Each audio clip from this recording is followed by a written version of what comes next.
What's up, everyone? And we are live for another episode of Who Are They? Spin from the Real. Once again, I am Matt, and joining me as always is the personality himself, Chris Anthony Lopez.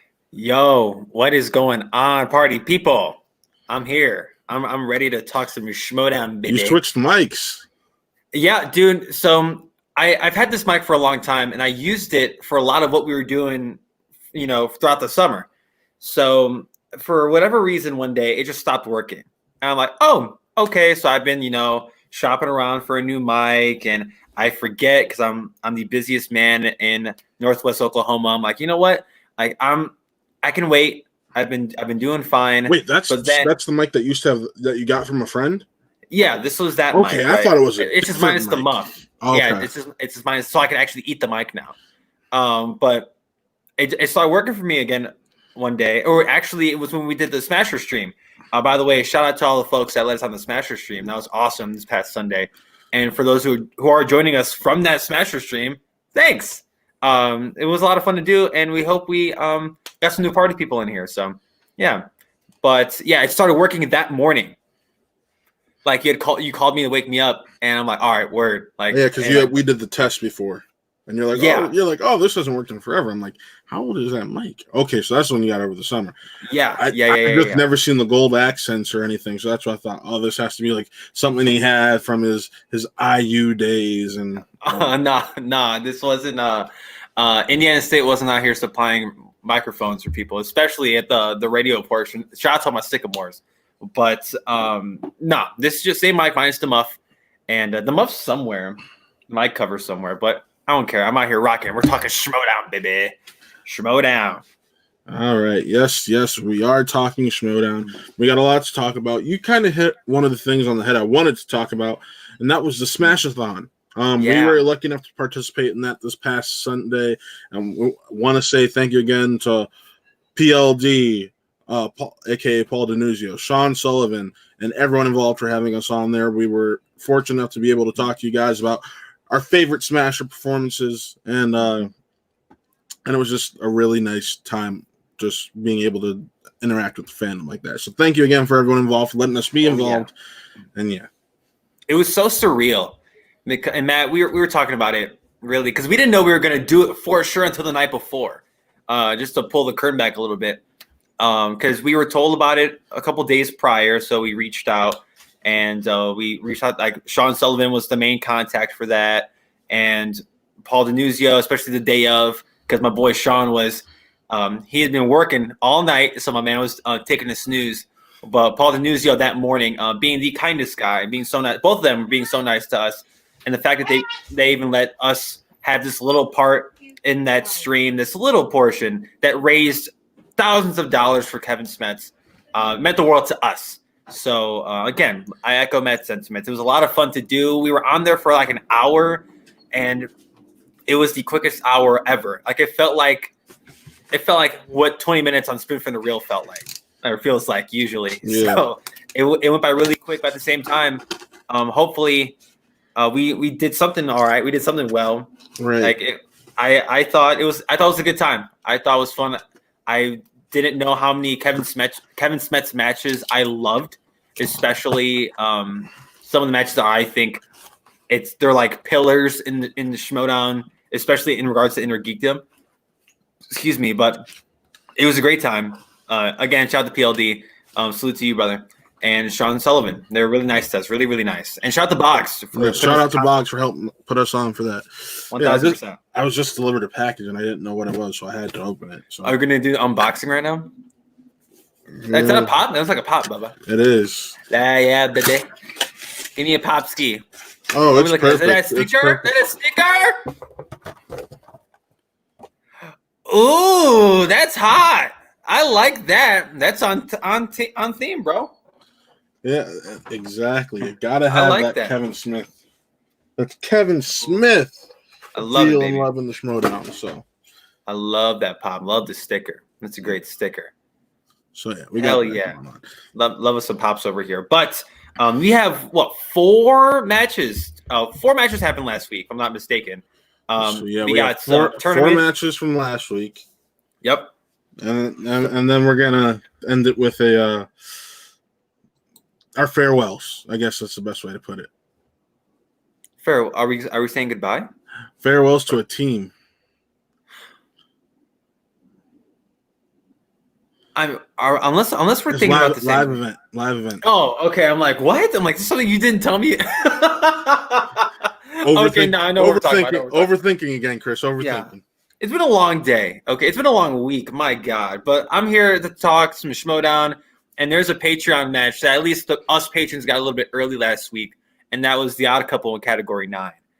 Yeah. Okay. So just to talk about that for a second. What else do we expect out of the Odd Couple, right? One of the best teams in the tournament, arguably the best team in the tournament, depending on who you ask. They put on the performance I thought they were going to do. I had some stats because your boy is back to doing his notes, baby. But Jeff Snyder had a perfect round in the first round, following up his performance from the singles tournament because my man's a stud. Shout out. If it weren't for that challenge, Andreyko would have also. Yeah, by the way, great challenge. That's actually the first thing I wrote down. Alice through the looking glass. That's a kick-ass challenge, Ken Knapsack and the other guys at no, Nick, you're the cute one at Who Are They Real Entertainment. You're getting our titles mixed up. But Ken, Jader, and Brandon Hanna, they were on one with the challenge. Shout out to Sam Levine. Shout out to Jader Paramo again for getting Donald Glover and Danny Glover mixed up. That was a lot of fun. Yes. As a fan of Donald Glover, and him, the joke for Donald Glover fans is like, oh yeah, that's Danny Glover's. Danny Glover's his dad, yeah. Which is it's not, by the way. But the fact that Jada wrote down Donald is so funny, especially since I don't know how old Donald was when Predator 2 came out, but it's like he was probably a child. But at the end of round 1, it was 16-13. Shout out to Category 9, Jada Paramo and Brandon Hanna. We had no idea what they were capable of as a team going into this. And I thought, granted, we'll get to the final score in a little bit, but they played relatively well as a team. Yeah, but I don't think they'll be together next year based on the they won't. Based on the sheer fact we're going to have that free agency thing over our heads and then the draft and all that fun stuff. Yeah, and free agency for both of these guys is going to be interesting because Jader – he was the guy that won the live event fan thing, right, in Orlando. He was that guy. In my opinion, he's played to the point where he deserves 1,000%. Like, and I remember when they first announced that thing, I'm like, really? Like that can be really cringy if they just let a fan come on and do some movie triviaing. That's gonna be awesome, or at least awesome hypothetically. But then he played Brittany Young, and we're all like, whoa, this man's all right. And we did the singles tournament. We're like, whoa. This man's all right. Like this man's pretty good, you know. At least surprised me. He lasted way longer in this league than I thought he was going to. But keep proving me wrong. I'd rather be surprised than disappointed. So Jader and Hannah, they played really well together. But that second round is where things got a little because Category 9 they went first after Snyder's perfect round. They went ahead and they spun Pixar. And they were confident in Pixar. And they were asked for Pixar questions, and they did fine, but they let some questions go past them. They went to a lot of multiple choice and missed some layup multiple choice questions, honestly. Yeah, and like I like to play along with these. And when they spun Pixar, I was like, ooh, like I love me some Pixar. You gotta study, right? You gotta study. Like, because it's not gonna be surface level. The best question in that round was Bob Parr's boss and what he compared the office like. That was a great question, and that was a kick-ass 2-point question.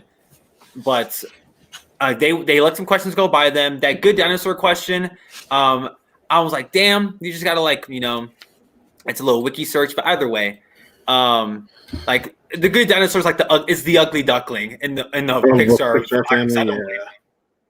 So they did fine in Pixar. But they let some questions go by them, and then they let the Odd Couple get one, I believe, from the multiple choice. And then that's when the Odd Couple actually went ahead with their round 2, and they spun Inner Geeked them at first. Yep, and they were immediately like, hell no. Yeah, it's like, hell no. which I'm like, oh, where did they even think about it? They said, hell no. And they spun again, and in the favor of Mark and Draco, they spun musicals, one of Mark's strengths. And they did pretty damn great in that round 2 spin with musicals. The score was 26-20 going into round 3. So you're already making category 9 answer all 3 of their questions. Like that's no easy feat. I wonder how. I bet our boy Frankie Numbers would know, but I wonder how many teams in the Schmodown history have in this new teams format or in the current teams format have been down enough points where they had to answer all 3 questions, and how many times has the team answered all 3 questions? I would love to know that stat, because that's what I thought of when I was watching this. 26-20. Okay, great. Brandon hits his 2-point question with that Hans Zimmer pull. Awesome.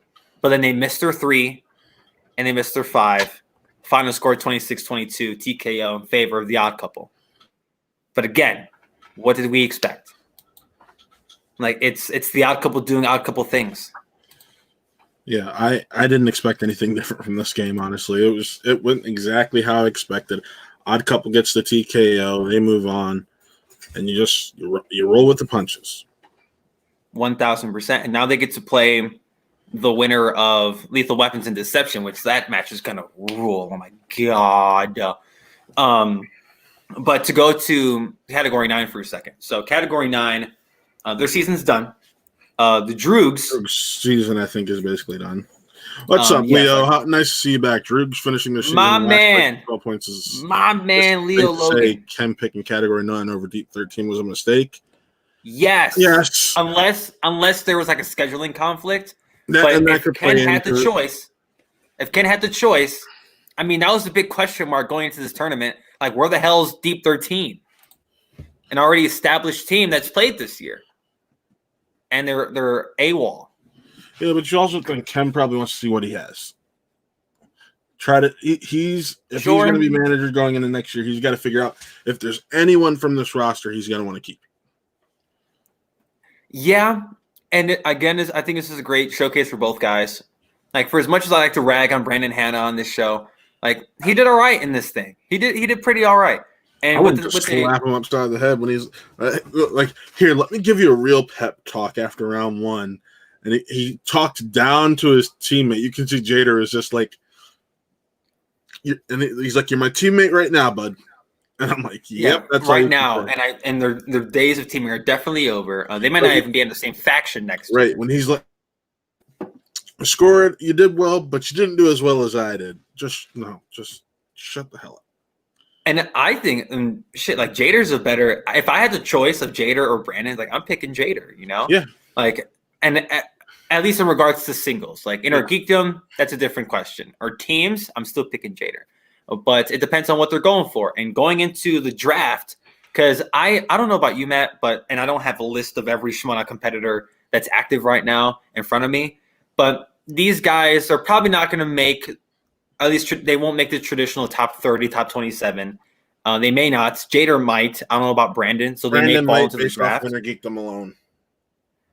You really? He might be one of those bottom 3, one of the 3s, but he might based off of Inner Geekdom alone. He is really damn good at Inner Geekdom, but is he that good to the point where you're gonna? Because if you get him for Inner Geekdom, that's your Inner Geekdom guy. That's your Inner Geekdom guy. Yeah, I know. And I would. There are a few people I would take before Brandon Hanna, but you have to remember, there's 9 teams, so there are 9 teams. There could be 10, but are there 8? Can you say for a fact there are 8 other Inner Geekdom players you take above Brandon? 8 others. Oh God! And see, off that's the top of my head. Well, here, let me try. Chance, Mike, Chandru, Mike, Alex Damon. Oh my God, Robert Parker. How many was that? 5? That's 5. See, he makes that top 9. Oh God, I need to see. I know I'm blanking on names and faces. Either way, but that's if you prioritize Inner Geekdom. Jesus Christ. That's a toughie. I do want to. I'm gonna look up these rosters now because I'm curious. But I'm already on the Throwdown site. Give me 1 second. Word. So I still see these guys. They're either like towards the bottom of that top 30, or they're going first round of the draft. Which I mean, a first round in this draft, like you're like from that pool, from that draft pool. That's still a decent pick, especially with how these guys are going to line up, how these factions are going to line up. What I meant. This is everyone in Intergeekdom. Craig, yes. So there's 6. Like Barbarian, excuse me. Oh, geez. I don't know if I'd take Goddard over Hannah. Would you take Eric? Zipper? No. Yeah. Oh, wow. Really? You wouldn't take Zipper over Hannah? No. Hlavik? What? Oh, geez. Okay, so we said Chandru, Mike, Paul, Parker. Yep. We had 6 before. Chance. We did. Chance. And then the last one. No, we only have 5. We only have 5 for us. So yeah. And then you added. Craig. I wrote the Barbarian. Yeah, you added Barbarian. So that's 6. See, he's in that top. He's in the top 9 in the Geekdom right now. Janine, that's another good one. I wouldn't take her. Paul Oyama. We had Paul on the list already. Did we? I thought. Yeah. Oh, you might. I think you said it. I mean, Smets in a perfect world. Saul put up a damn good fight too. Against Hannah, but who came out on top? Yeah, that was Saul's first match. So maybe we'll see more in the future. Zip, dude, I'm taking Zip over Hannah.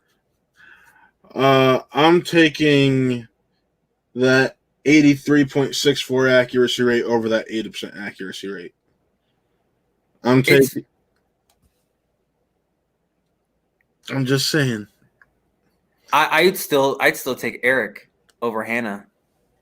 But either way, I mean, if that's you're boiling down to, if you're boiling down to the numbers, then sure. Here now, points. Perfect example. Points. Hannah has scored 65 for the year. Zipper scored 38. How many matches have they played in? So Hannah played in 1 extra match. So there's nearly a 30-point disparity from 1 match. 27 point to be exact. Jesus Christ, how's that possible? Because Hannah hits. But there's only three percentage point difference. How is that even possible? Either way, how it is. It's how it is. But I'm looking at how it played out. Andrew Ellison, Janine Kalinowski, Oyama, and see, you could also, as much as I love Parker. What the hell? We said Parker. Okay, cool. Chandru, Barbarian, Ellison, Janine Kalinowski, Parker. I can't put Janine there. I would. Personally, I would. Oh God. Hannah's definitely top 8. That was my entire argument. He's the bottom. On a good day, he's the bottom half of that. The bottom half of that 8 or 9. Sure. So that's all I'm saying. He's in that top 9. You're probably gonna want to get your team. You're gonna want to, in a perfect world, how you're gonna play this is for your first 2 players. You're gonna get. Yeah, I did. So we did say Alex Damon is one of the IG picks also. In a perfect world, you're going to get 2 players that you plan on using, both of them in singles, and create a team with them, and you're going to get your IG player.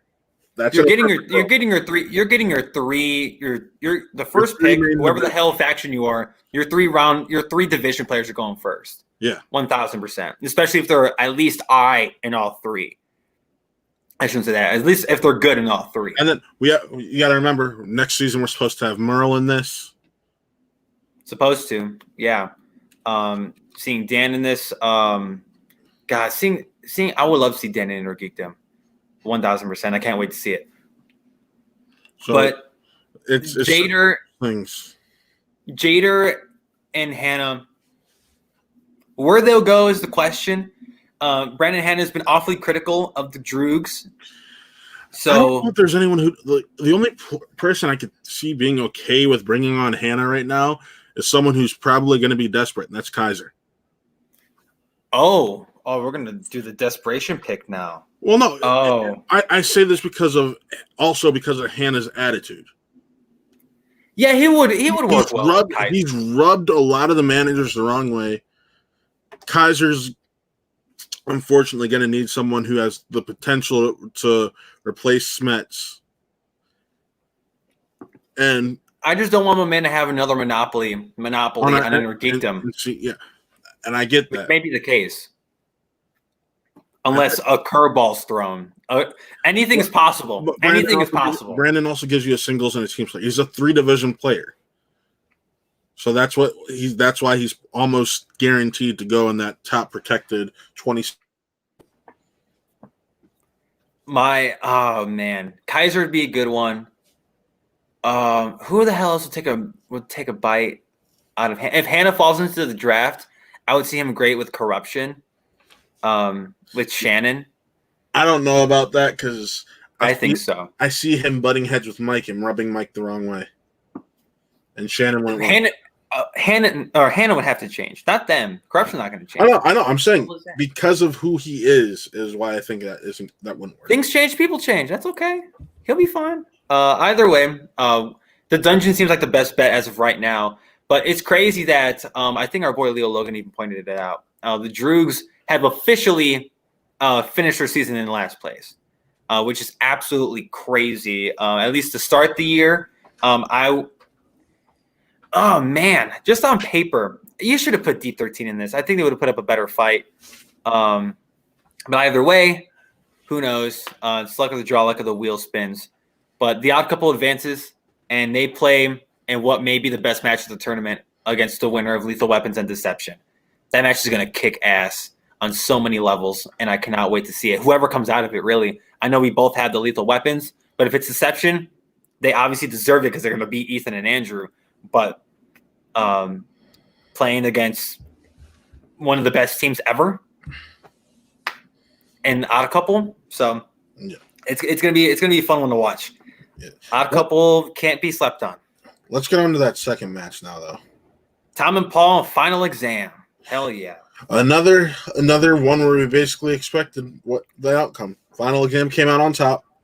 It was a well-fought, nice, contested match up until that last round. Yep. But I think what happened with Andrew Guy when he was playing Bateman happened here. They went too deep into the characters. You had Paul who was having arguably his best game of the year. And no, it was. Yeah, it was his best game of the year. It was his best game of the year. But he might have played himself into being a free agent, not in the draft because of it. Yeah. He saved his ass. He saved his own ass. So game of the year, did fantastic, but they played too much into the character side of things, and he was pretending to be Dan Murray. He's like, I'm acting like one of these boring, no emotion guys, and let's see what happens. Oh, let's throw shade, baby. I love it. I was like, oof. And then Kate was being Grace, and Tom was Tom. And there was times where the character work got in the way of the gameplay. Like Paul's trying to talk to Tom, figure something out, fail. And I might have even mentioned that on the show last week, 2 weeks ago, whenever the hell. But Tom's character, right? I believe is when he played Ethan, whenever that was, a few weeks ago. At this point, damn, that was that long ago. Either way, Mike, I believe that happened during his Ethan match as well, where he was two in it, and the character overtook the competitive aspect of the game, and he came out on the losing end because of it. Now, I always thought of Tom as a mismatch with Kate from the beginning. Since Kate said Tom's name for the draft, I'm like, oh God, this isn't going to work well, especially if Tom's going to be the same character. Mm-hmm. And that's exactly what happened.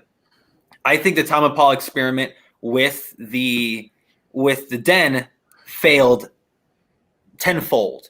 It it was disappointing on both sides. I think both of those guys deserve better management, and Kate should try to draft players or try to accommodate to her players better, because she didn't do that with Tom or Paul, let alone them as a team. That's why I'm like, and we even talked about it when Paul was out of the singles tournament. Like, yo, if I'm Paul, I'm getting the hell out of the den.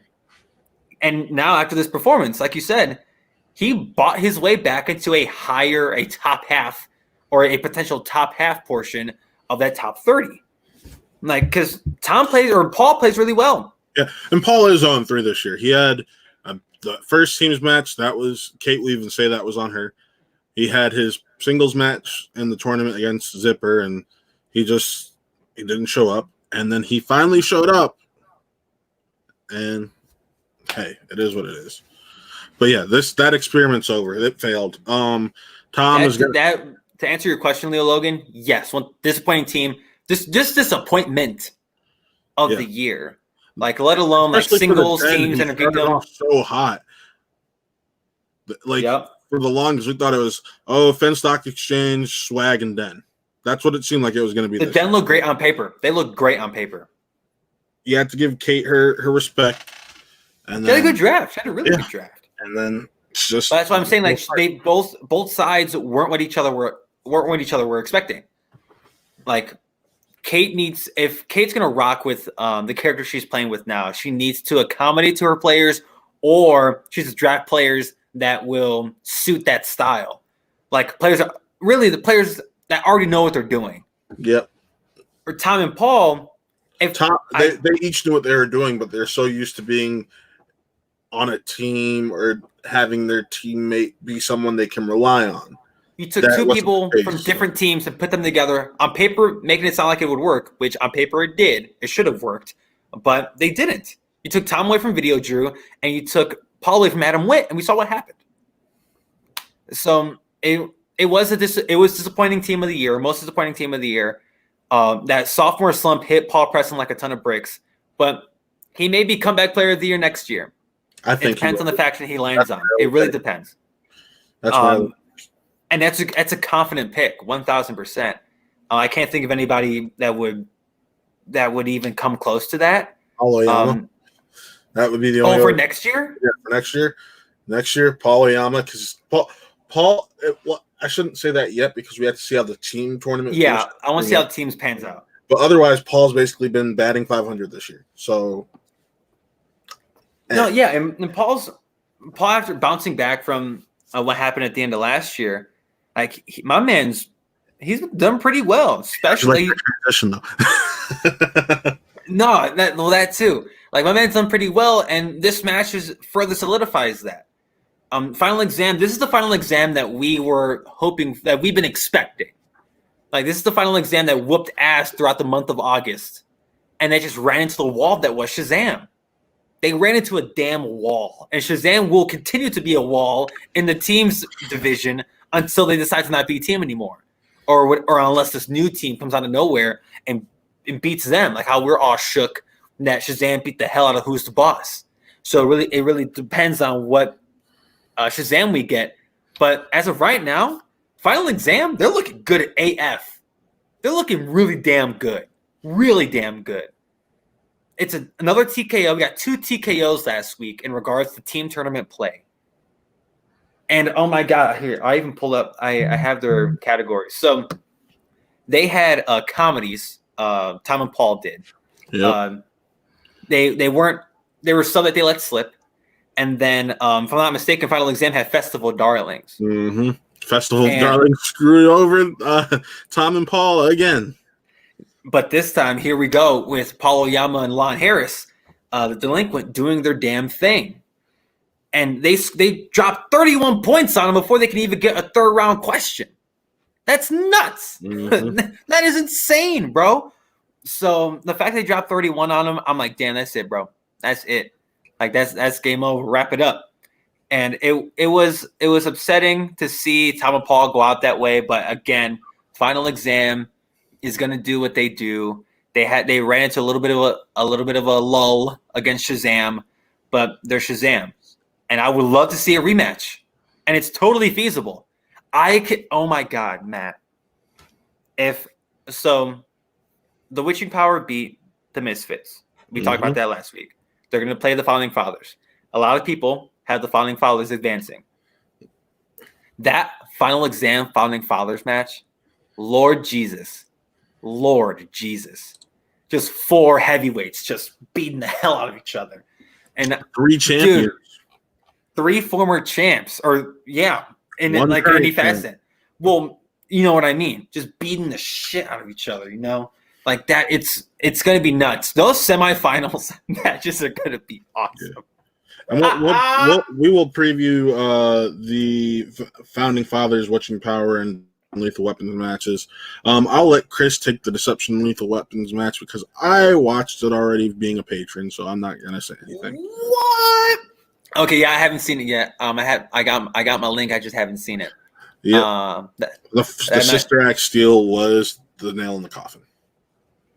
Yeah, bro, that ain't it like that. Oh my God. So, what's it call it? Yeah, Final Exam advances. They beat Tom and Paul. If I'm Tom, I'm looking to get back a Video Drew. If that's with Kaiser, then okay.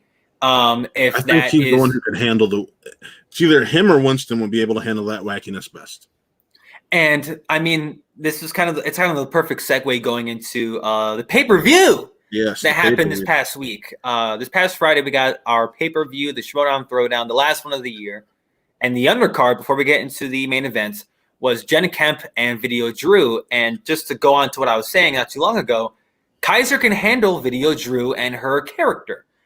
And I loved seeing their camaraderie. I loved it. I love watching these two together. It's so much fun to watch. If I'm Tom, I'm looking at that, bro. Yeah. I'm looking at that. You want to know what I loved about Video Drew's performance the most? What? Going perfect in the first round and raising $1,500 for Smash Cancer. Ain't that hard, bro? And I'll just casually mention that. Like it was I made some bets, hedged my bets. If I went perfect, and they were gonna, and after that we've raised $1,500 for Smash Cancer. I was like, yeah, that's hard. This is some Pete Rose shit, but I can live with it this one time. Yeah, I was watching it when I got home after football on Friday, and I'm surprised you didn't spoil it for me by the time it aired and by the time I watched it. I was busy crying. We'll get to that in a second. I didn't. We'll get to that in a second. But yeah, Video just casually dropped that smash bomb on us. I'm like, whoa, like that's really cool. And she wanted to win the match. And Jen Kemp, I believe she spun a horror thriller, which I mean is a strength for Video Drew. Mm-hmm. And I'm blanking on what Video Drew spun in her second round. Leo Logan, if you're still in the chat, if you remember off the top of your dome, but Jen Kemp, none the slouch at either. Both of these ladies put on an incredible performance. Great undercard for this already great show. The whole throwdown, by the way, fantastic. I enjoyed it from top to bottom. I had a lot of fun watching this throwdown. Jen Kemp, she's gonna be someone to look out for next season. And oh geez, Matt, I think we can say it out loud. Yeah. Go ahead and say the news. Go ahead. We'll talk about it more on Real Talk Sunday, but we do have some breaking movie news of movies. Yeah, Wonder Woman 1984 will be releasing on Christmas Day in theaters and on HBO. Going to be able to watch that from home on Christmas. It's going to be really great. So. Yeah, it's heartbreaking. I want to see it in the theater so bad, but I know I'll be here Christmas Day with my lovely girlfriend Jennifer Serino watching Wonder Woman 1984 with my family also. So, they'll chop liver, but but that's already nuts. But again, Real Talk on Sunday, 8 p.m. Eastern, 7 p.m. Central. So SNL movies. Thank you, Leo Logan. Yes. Oh yeah. Again, bro. These SNL movies. Cut questions these SNL ones for the first time when Liz Shannon and Miller. When LSM got these so when Video Drew spun SNL movies, I'm like, oh great. So are we gonna get an LSM repeat, or it's all like, bro, But no, this time they were real more questions. they were toughies. There were some toughies. Like there's some good ass questions in there. But again, Video Drew came out on top. I loved watching Video Drew play in this game. I believe she knocked out, or she technically knocked out Jenna Kemp, getting a few more points for the dungeon in this last month of point getting, especially after the Misfits got knocked out of the teams tournament. And then we'll see Kaiser at Spectacular as he represents Brittany Young. But I'm curious into the future of the dungeon, and I think it will include Video Drew, because she was alluding to it during the match, like, did we get Tom back? When do we get Tom back? I think after watching Tom and Paul, I think it's inevitable. Video Drew, I always viewed her as one of those fringe 30, because she's so streaky, but when you get her in teams, she shows up. Yeah. Singles is when she's really good in this match too. Singles is when she's streaky, and she showed out in this one. She flexed. It was a great way to end your season. Yeah, and keeps them alive a little bit. Like you stay in the good graces of John Kaiser. It wasn't a TKO. So Jen. Yeah. Thank you, Leo Logan. But I was really rocking with Video Drew. I think she's going to stay with the dungeon, and she's going to bring Tom with her. That third spot in the dungeon is going to be interesting, but we'll see. You need an inner geekdom person. Are you going to double down on Robert Parker? Are you going to try and get somebody else? You mentioned a Brandon Hanna not too long ago. Are you going to try to get a Brandon Hanna? Are you going to value him over Parker? Who knows? But we'll break down. Can I be predictions later with you real quick? You can be anything you want. You can be Mike. You can be Stan. I don't care. Go ahead. If I'm in Kaiser's position and I have to choose between Robert Parker and Brandon Hanna, I'm taking I actually do like Robert Parker. Kid's a great player. And Spider's great. I'm taking the 3-division player. Yeah.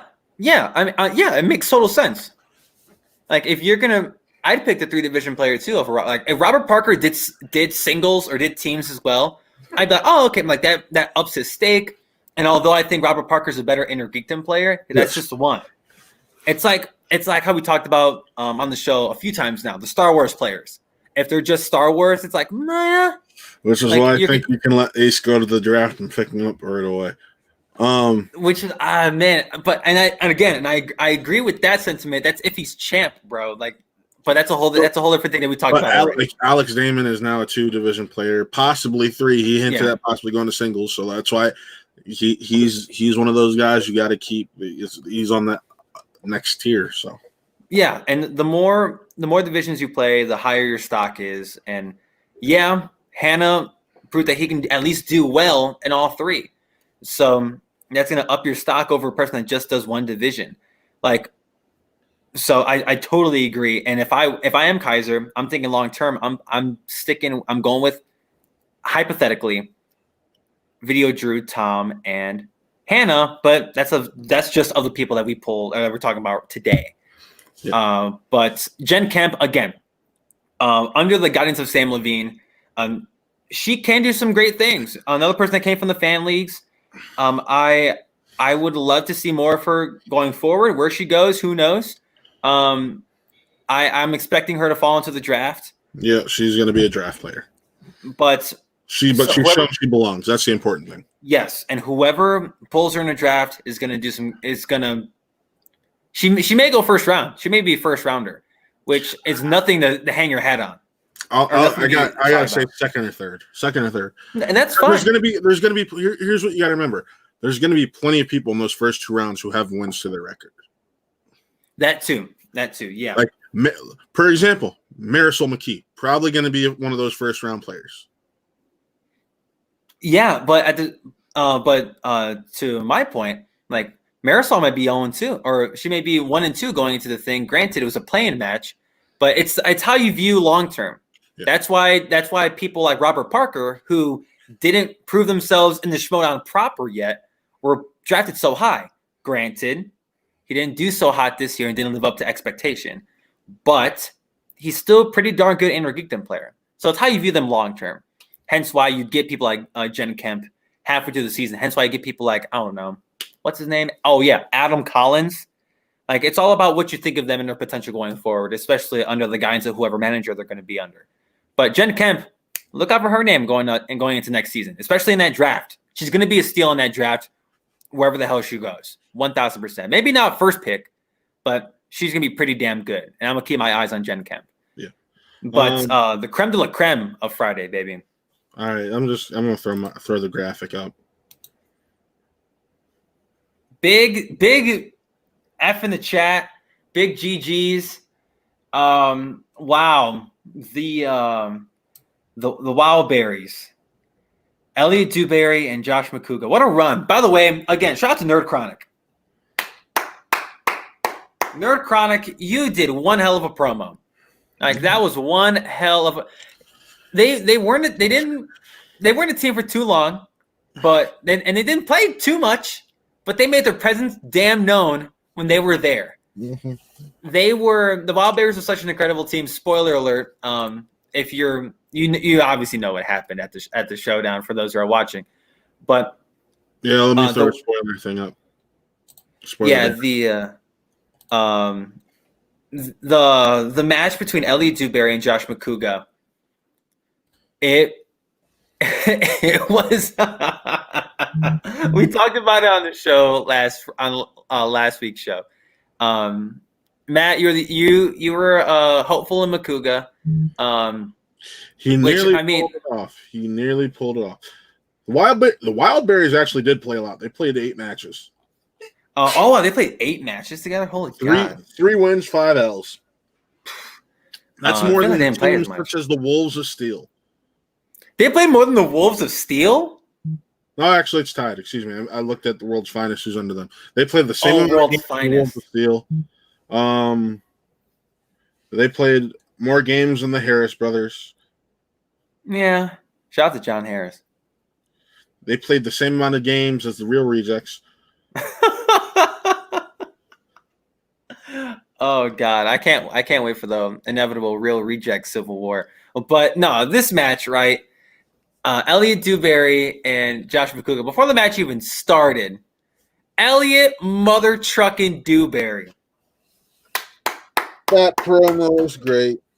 I love. Like there was some get out shit going on there. Winston was ready to go. Let me get my flash. Ah!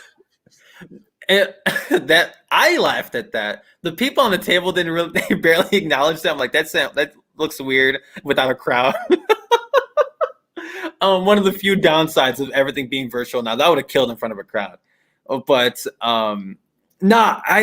Elliot's just the vibe he was giving off and his whole appearance. He did break character a couple times, but it was so funny to watch. Mark Edward Hoyk is showing up. I'm like, yo, this man, after making his horror free-for-all MVP performance a couple weeks ago, out here making his presence known again with Elliot and Shannon Barney. Oh my God. The beard was for Hoyk. Oh, dude. So that's the one thing you did tell me about this was his beard. And I'm like, what? Like his beard? Because I remember. That's the one I sent you. Yeah, because I didn't remember if he took his mask off in the free for all, which I don't think he did. So none of us saw what my man was working with under the mask. And I'm like, yo, like that's one magical beard. He looked like Oliver Queen from the DC comics. Like that was one magical goatee / beard combo, whatever he was working with. But the Elliot Dewberry, oh my Lord and Savior, he really. Just the character work. As someone who, I mean, as Matt mentioned at the top of the show, I am the personality of the whole channel or the Really Trivia Showdown. Go ahead and check that out every Monday and Friday. But I love me some characters, bro. I love me some characters. I love me some newer characters. And Elliot, I didn't recognize who this man was. I was like, Josh, I'm like, who the hell is this? Who is this man that decided to show up? But I was so happy. Hearing the Wild Man's music again made me pop. I popped hard. I was out there doing dishes. I'm like, man, I popped so hard for the Wild Man. But like you mentioned, Matt, the Wild Man got close. The thing that sunk him was the damn Inner Geekdom question. The ghost steal pisses me off. It's like, I know if it was Ghost, I'm going to go this way. Yes, this guy. And it was Ghost. And he says, like, it can't be Ghost, right? I'm like, no. I love Winston's like, Josh, don't overthink it. Josh, don't overthink it.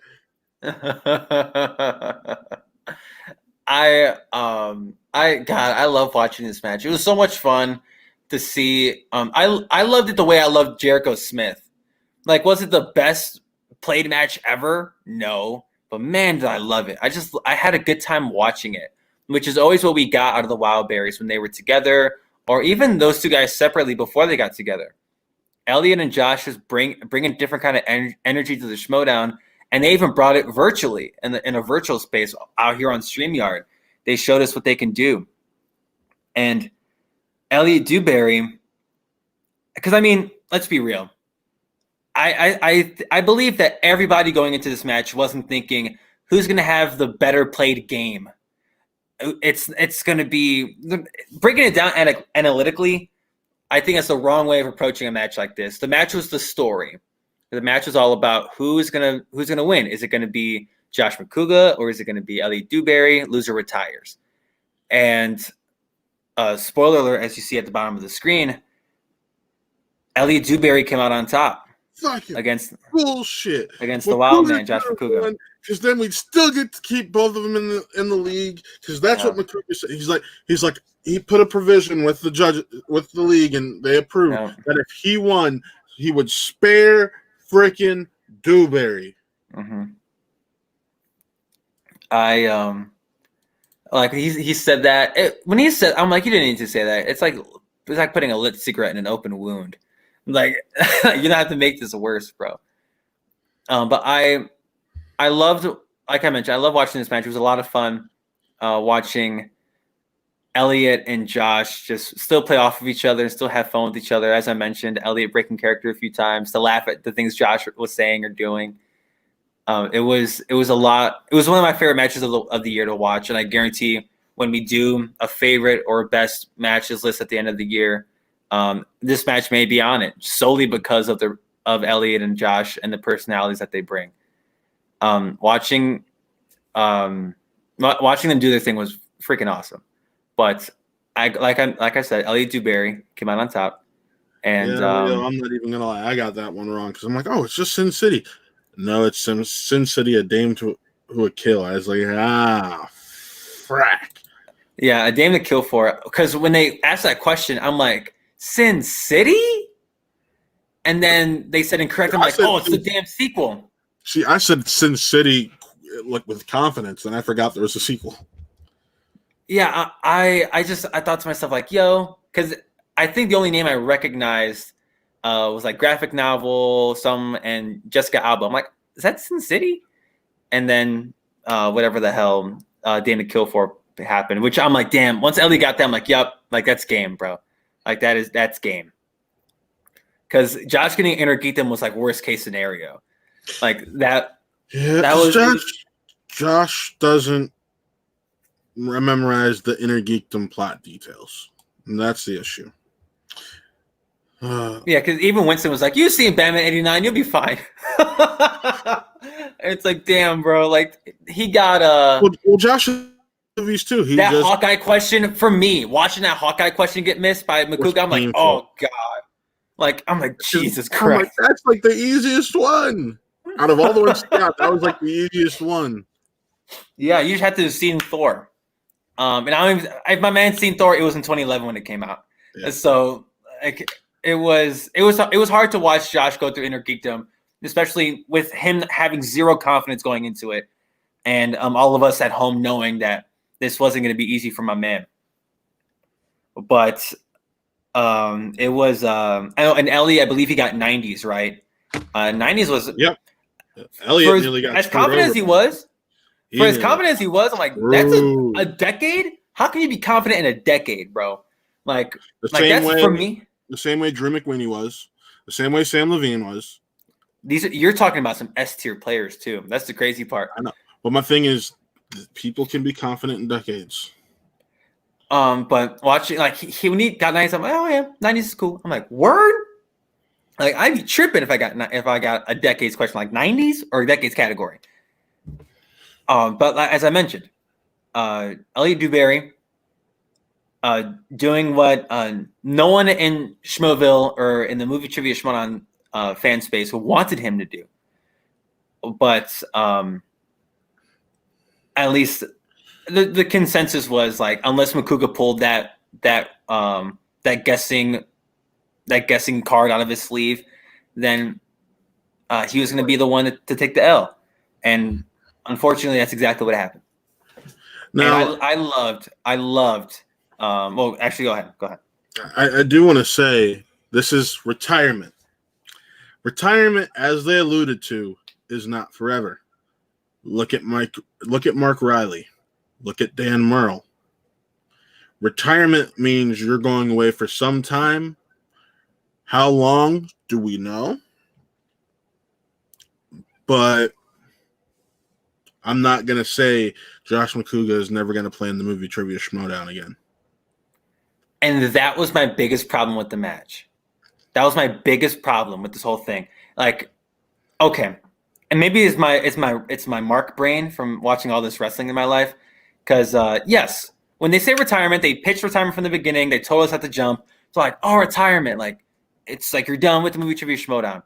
But then I believe it was Christian that audibly said, whoever loses this match will not be in season 8 of the Schmodown. And I'm like, yep. Wait a second. Like, he said that point, up top, and I was like, I got sucked out of it. It sucked me out of the match. I'm like, wait a second. Like, that's not something you say. It's implied. We can say it's hard. I can tell you. You can tell me. Leo can tell us in the chat. Like, oh, they might not just play next season. Okay. Like, we can hypothesize that all day long. I don't need the people running this thing to tell me that at the very least it just won't be next year. Because I agree with you, Matt. I think this is not going to be the last time we see Josh Makuga play in the movie Trivia Schmodown. And it's going to be like it'll be a while. It'll be a little bit just so you can sell the retirement angle. But whenever Elliot Dewberry turns face again, we're going to get that Wildberries reunion and people are going to pop. Hopefully it's at a live event. Maybe in Pittsburgh. That'd be one hell of a surprise, wouldn't it? That'd be one hell of a surprise for the peeps out in Pittsburgh. But I think Josh Makuga will compete again, especially after Christian explicitly said that whoever loses not play in season 8. Yeah, like that took me out of it stipulation wise. At the same time, it was still kind of sad because they gave my man a hero send off. Like they gave Josh Makuga one hell of a send off. When they sent his 5-pointer that Mark Ellis gave him in the send off had me breaking down. Yo, it was great. That was a great moment, bro. And you heard Weston, oh no, because I feel like it's only fair we give you your 5-pointer, and it was heartbreaking. I think the little fun, the nod to Bad Boys was fun. And I do appreciate how they let Makuga come out to his Wild Thing music. Yeah. That's the only player this year who's gotten to come out to non-made by David B or any of those guys' music. It's almost as if they knew. Yep. And even part of me thought like Josh knew. Because like I said, it was one hell of a send-off for I think they were just prepared just in case.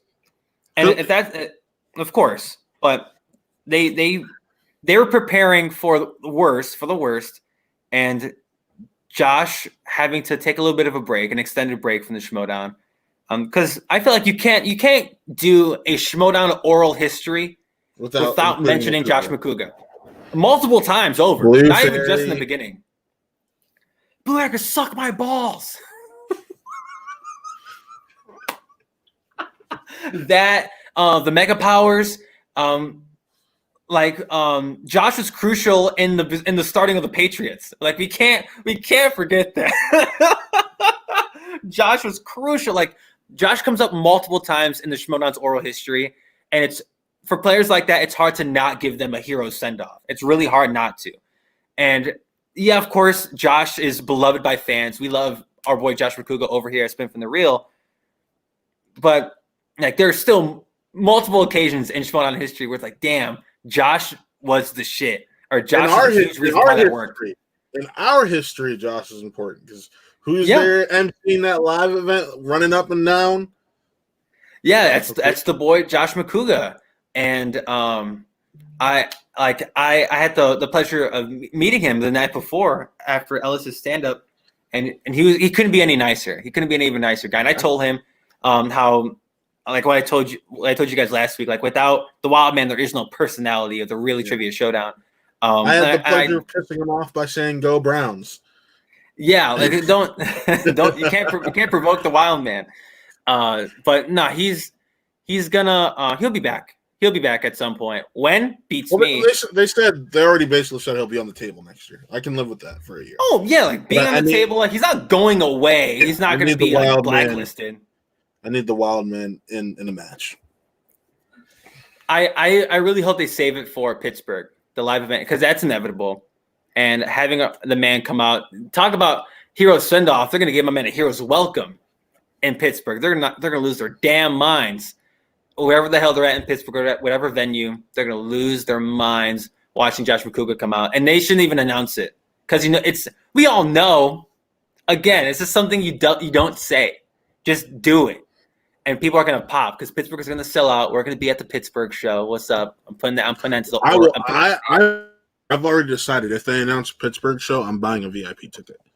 Oh yeah, what the hell? Yeah, no, I'm talking about how they only have like those 2 to 4 tickets that get the ultimate thing where you get to come super early, go backstage. You gonna go without me? You can pay me back for yours. You're gonna go without me? I'm mad you thought about that without me, bro. You didn't consider me in that? You don't think I'd go? You don't think I'd go? I got a long-standing promise with Nick to that for that. That's the thing. Okay, so Nick's gonna be mad if I go with you all? But I don't know how many VIP tickets there would be. You see this, people? You see this? How inconsiderate of him. How inconsiderate. You think Nick would be like, oh, why's Chris going? Really? No, I didn't say that. I was just saying I don't know how many VIP tickets. Y'all talk about this without me there, bro? Is this what y'all talk about when I'm not here? No. We talk about basketball, something you know nothing about. What? I'm messing with you. You're a Bulls fan. Now we're being disrespectful to me? You're a Bulls fan. And your point? I'm waiting to see what they do with the 4 pick tonight because that's the NBA draft. We might be doing a watch party. We'll see. Not live, but just I'll be watching Twilight. I got to do our homework for this Saturday, but we'll talk about that more at the end of the show. We'll talk about it at the end of the show. But yeah, it was tough to see Makuga go. For now, yeah. For now. But what can you do? What? Oh, and another thing before we continue, I don't like getting caught up in hypotheticals. I really don't. It gets me excited, and I end up getting disappointed all the time. But when Winston during the pre-match stuff, he was talking. He's like, "We're gonna do the Swagberries." And nothing. I've never loved anything more that's come out of Winston's mouth before. Mm-hmm. I'm like the Swagberries.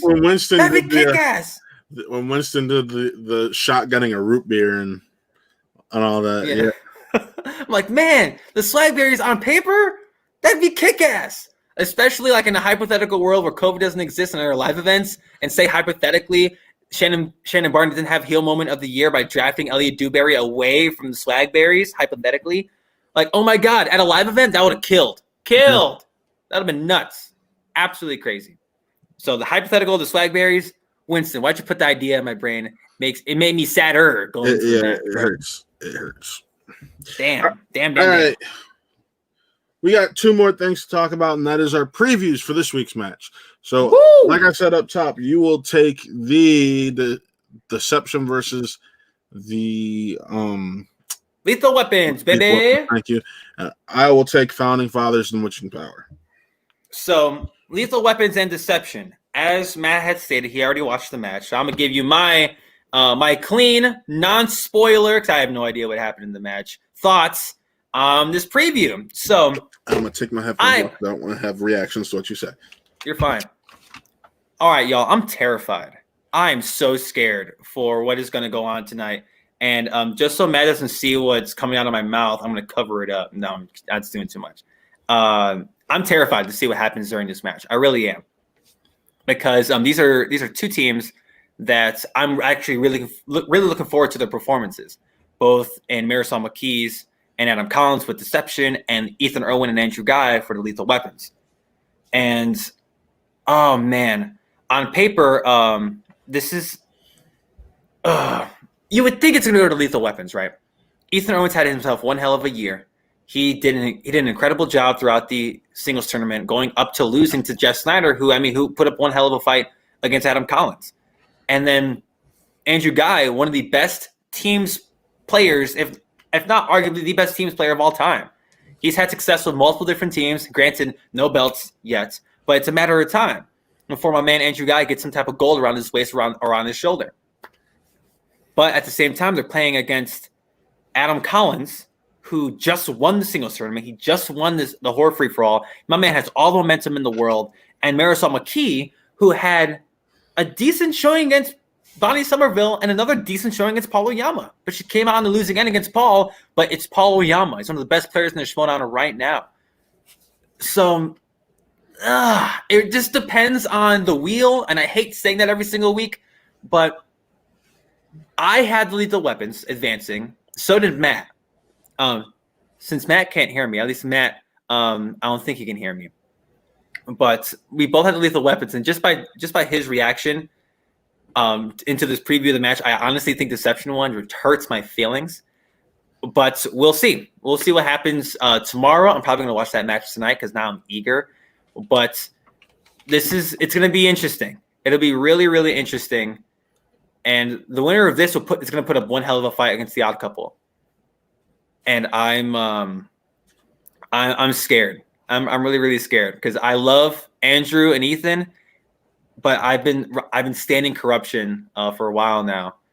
And whoever comes, I'm gonna make this bold prediction right now before Matt gets back. If Deception beats the Lethal Weapons, I think it's damn near a lock. Damn near, depending on how far Deception goes, that Shannon Barney wins Manager of the Year. I think it further solidifies Adam Collins and his run, Rookie of the Year, Player of the Year potentially, but Shannon maybe Manager of the Year by the time the tag tournament is over, which is crazy to think because we're not even near spectacular yet. But it's going to be fun to see how that goes. But Matthew, yes, I'm confident. I'm still rocking my pick of Lethal Weapons. I'm not confident. I shouldn't say that. But that match, you saw it. Hopefully, it kicked ass. It was a kick-ass match. It was a kick-ass. I do think it's going to be kick-ass. And it's going to be four good players, at least good players, doing great things. So, but by all means, go ahead. The Wishing Power and the Founding Fathers for Friday. When we last saw the Witching Power, they gave us a stellar performance against the Misfits of the Dungeon, ending the Dungeons team season. Really proud of them, but there's just one thing that has to be said when it comes to this match. Oh, give him a second, y'all. He's jotting some down. Hopefully it's his social security number. This ends in spectacular. That's all that needs to be said about this match. You're going to have a pissed off John Roca, a pissed off Dan Merle. They want their belts back. Dan's not even thinking about Adam Collins right now. If Dan can perform in this tournament, Adam Collins isn't even a thought in his mind because he knows he can get that belt and retain his current belt. I got the Founding Fathers winning by at least 5 points. I'm gonna say it's a TKO, not a KO, but a TKO. Oh wow. I didn't know we were going to Vegas with these numbers. I mean, I also have the Founding Fathers. Arguably the best team in the tournament, as I mentioned off the top. It's Odd Couple or Founding Fathers, two established teams that had great success. But the Founding Fathers, they were the champs not too long ago, and I mean they're in this position. They're at the 1 seed for a reason. And I had them going over whoever came out of the play-in match. I stand by that. And holy hell, just so we can play the what if game. What if? Just disregard the tournament, disregard the points, disregard John Oroka's psyche. Imagine, what if the Witching Power beat the Founding Fathers? I think the fandom would explode. It would implode. Oh yeah, it would. And Perry Nemiroff would be heel of the year. I don't think she'd be heel of the year. It would be moment of the year for sure, in my eyes. Would that be match of the year? Possibly. I don't know about match of the year, well, but match of the year for the fact of how big of an upset it was. Or it could be upset. Hell yeah. Yeah, if that's how we're rocking, then oh my lord. Just what if? Like I mentioned, I still have the Founding Fathers, but just boy. Imagine the fandom if Roka and Merle lose first round. Imagine. They would not know how to act. They would not know how to, ourselves included. We come on the show, and Matt would probably be just like, he'd probably be smelling dirty because he hadn't showered since the match aired. He's been sitting in that chair.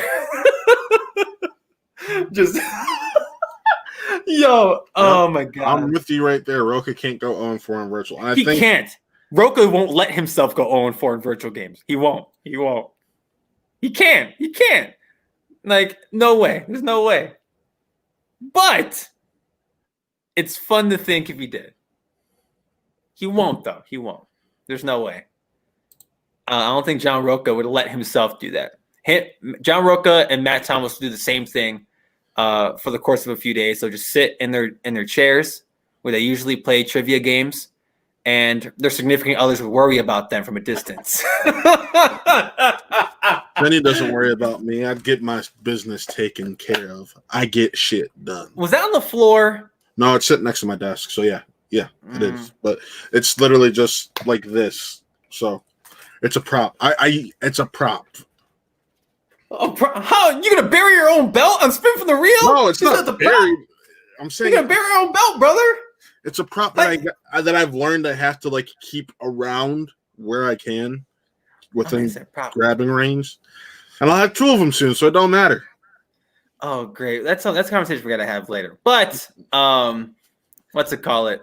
Before we wrap the show, Matt. Before we start talking about the things that we're doing over the course of this week, is there any other Schmodown news that we missed?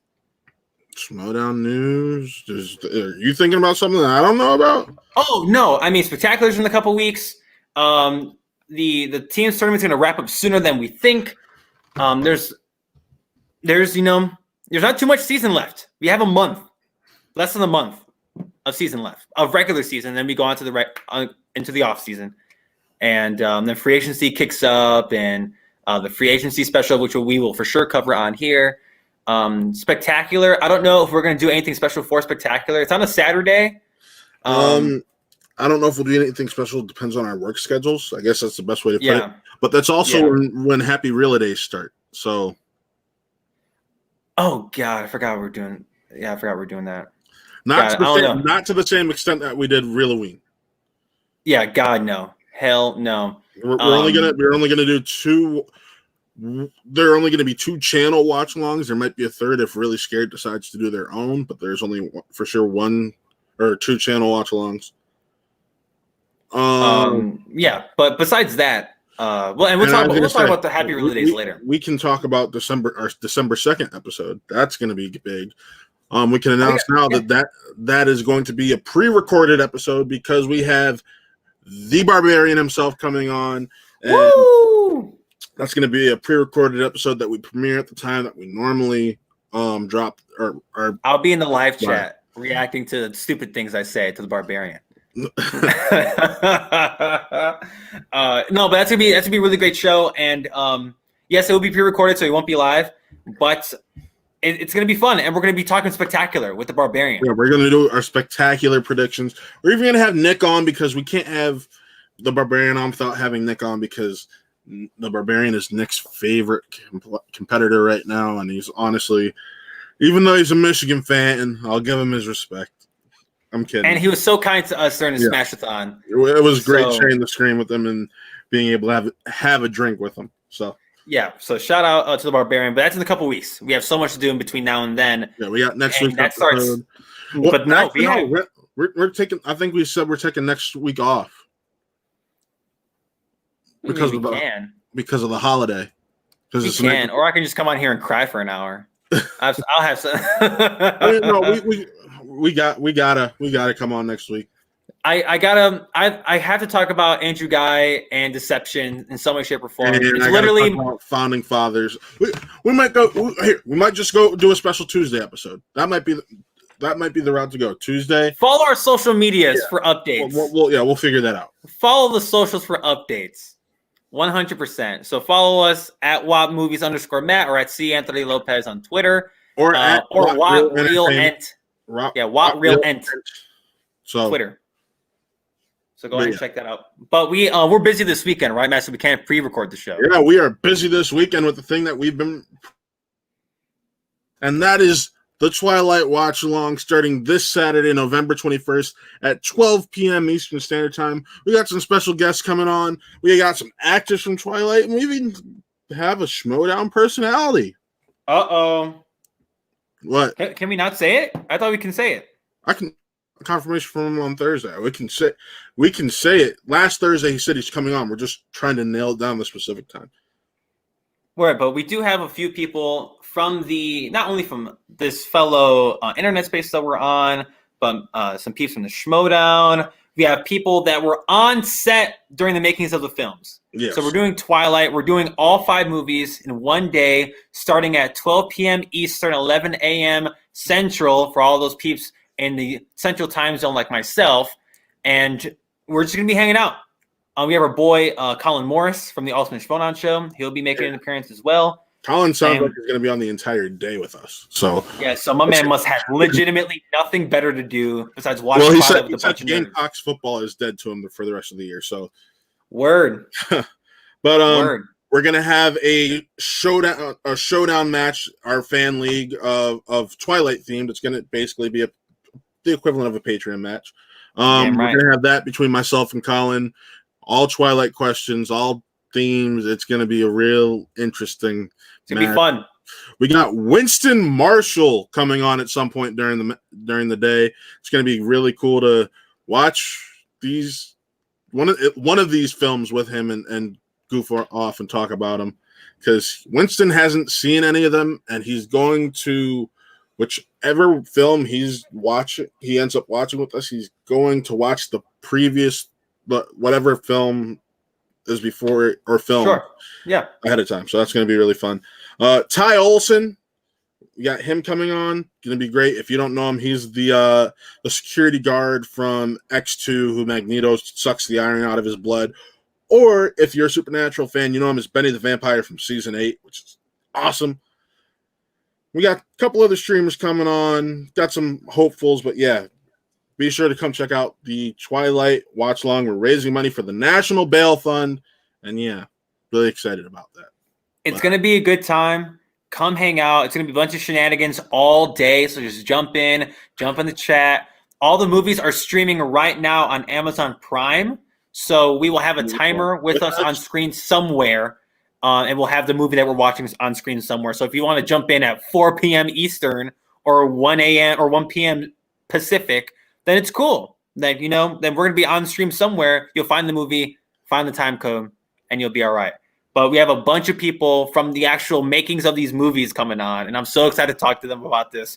I'm watching these movies for the first time right now in anticipation for this weekend, so I'm not out here trying to entertain y'all and look at my screen the whole time like how we did Invisible Man or Cats No watching Chris scream because he doesn't see something coming. Damn. Yeah, because I'm gonna anticipate all this stuff, even though I have not been scared once, and I'm like 20 minutes left in New Moon. So see, I'm not saying you're gonna scream because you're scared. I'm talking like, oh shit. I had one of those. No, I've been. I will say I will reserve my thoughts on these movies until those don't really happen until the last 3. I will reserve my thoughts on those films until Saturday, unless you follow me on Twitter. I give my brief thoughts on them. There is one thought you have to share leading up into this. Go ahead. Team Edward or Team Jacob? Oh, that one's easy, bro. Granted, I have like half an hour left in New Moon, but I think in confidence, as of right now, I'm Team Jacob at the moment. He's